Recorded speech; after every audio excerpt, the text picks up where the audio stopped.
Good evening সবাইকে। আমি আমার মেয়ের একটু খেলা তোমাদের সবার সাথে শেয়ার করছি। সন্ধে হয়ে গেছে, আমি ওকে পড়তে বসাবো বলে এখানে বসে আছি। ও না পড়ে এখানে খেলনা নিয়ে বসে আছে, খেলছে। দেখো তোমরা একটু সবাই, কি করছো তুমি এখানে? সেটা তুমি দেখতেই পাচ্ছি, তুমি খেলছো। ওটা কি করছো? বাদাম কাটছি। বাদাম কাটছো। কি রান্না করছো তুমি? বাদাম ভাত।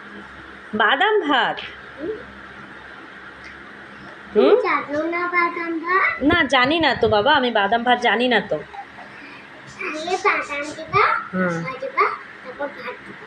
তাই? আগে বাদাম দিব, তারপরে ভাত দিব, তাহলে ওটা হয়ে যাবে বাদাম ভাত? ও আচ্ছা। এটা কি? এটা মাছ। এটা মাছ। এটা গ্যাসে ওটা কি বসিয়েছো তুমি? গ্যাসে চা। চা বসিয়েছো? কার জন্য চা বসিয়েছো? বাবা।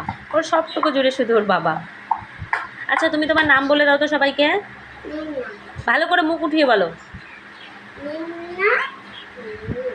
ভালো করে বলো। হ্যাঁ, তুমি পড়াশোনা করো?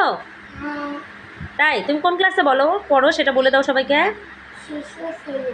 শিশু শ্রেণী। বাহ, গুড গার্ল।